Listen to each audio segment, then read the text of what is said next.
महाराष्ट्र, मी पहिल्यांदा सांगतो की वयाचं वर्ष 60 झाले, परंतु कार्यक्रमाची रूपरेषा पाहून आणि झालेल्या कार्यक्रमाची थीम पाहून मी एकदम आनंदी आहे। कारण असं आहे की आज सांप्रदायिक पद्धतीचा कार्यक्रम आपण ठेवला होता। आपल्याला परंपरा आहे सांप्रदायाची आहे महाराष्ट्राला।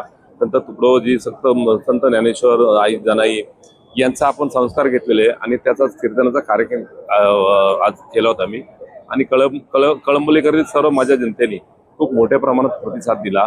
आपण पाहत असाल हे एवढं मोठं मैदान आहे, पण सर्व मैदान त्या माझ्या सर्व नागरिकांनी भरून गेलं होतं। समाजाचं प्रबोधनातून काही होऊ शकतं का, ही संकल्पना आपण मनात घेतली होती। सहकारातून परिवर्तन काय होऊ शकतं का, या अनुषंगाने आज कार्यक्रम केला होता। खूप चांगल्या प्रकारे कार्यक्रम माझ्या कळंबोलीकरांनी साथ दिली। हरिभक्त पारायण निवृत्ती महाराज इंदोरीकर यांनी खूप चांगल्या प्रमाणात आज प्रवचन केलं, त्यांचंही मनापासून धन्यवाद व्यक्त करतो। आज खऱ्या अर्थानं गेले 2 दिवस हा वाढदिवसाचा सोहळा आपण साजरा करतोय।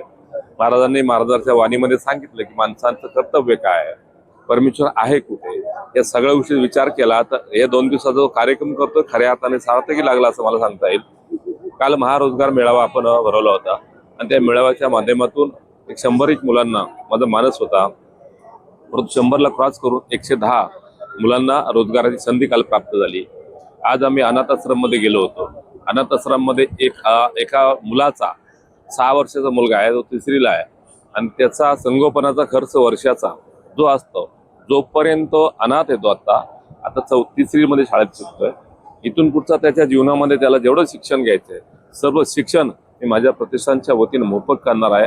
हा आज उपक्रम आज आम्ही हाती घेतलाय। म्हणजे ह्या सगळे कार्यक्रम रेलचेल पाहता तर सामाजिक कुठलाही राजकीय स्टेटमेंट न करता समाजासाठी काय समाजाचं देणं लागतो या अनुषंगानं वाढदिवस हा 5 स्टार हॉटेलमध्ये साजरा न करता या बाहेर परदेशी फिरायला न जाता माझ्या भागातील नागरिकांना काही फायदा होईल का या अनुषंगानं आज या कार्यक्रमाचे आयोजन केलं होतं आणि त्याचा नागरिकांनी मोठ्या प्रमाणात उत्स्फूर्त प्रतिसाद दिला आणि चांगल्या प्रमाणाचा कार्यक्रम माझ्या माध्यमातून आज झालं। त्याबद्दल मी खूप समाधानी आनंदी आहे।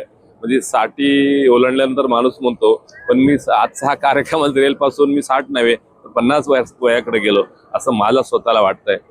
2 दिवसामध्ये आपण माननीय आमचे मुख्य नेते एकनाथ शिंदे साहेब यांची शिकवण आहे की समाजाच्या प्रती आपण काय देणं लागतं।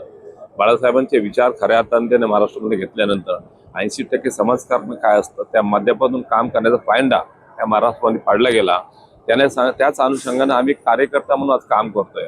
आपण पाहत असाल कुठली निवडणूक नाही, तोंडावरती नाही, सगळ्या निवडणुका पार पडलेल्या आहे। मला राजकीय स्टेटमेंट करायचं नाहीये, पण सामाजिक भावना काय असते, 80% समाजकारण काय असतं, कारण निवडणुकीत तोंडावरती सगळेच मेळावे कार्यक्रम करत असतात। कुठली निवडणूक नसताना ज्यावेळेला कार्यक्रम करतोय म्हणजे मी माझ्या मनाच्या समाधानासाठी मला काहीतरी जनतेसाठी करायचंय या अनुषंगाने हे कार्यक्रमाची सगळी रूपरेषा आखली होती आणि त्याप्रमाणे एक चांगल्या प्रकारचा कार्यक्रम आज आम्ही 2 दिवसामध्ये केला गेला। संकल्पना काही नाहीये, जसं महाराजांचं प्रवचन आपण ऐकलं की माणूस म्हणून काय, देव कुठे आहे हे माणसाच्या हातामध्ये की देव शोधणं। आपण ते कर्म जे चांगलं कर्म करतो हाच खऱ्या अर्थानं देव आहे।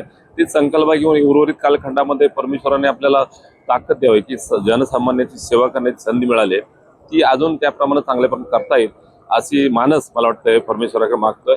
बघूया आता परमेश्वर आपली त्याची किती नोंद घेतोय। धन्यवाद। आजची उद्योगनगरी न्यूजला सबस्क्राईब, बेल आयकॉनला प्रेस करा, लाईक, कमेंट आणि शेअर करा।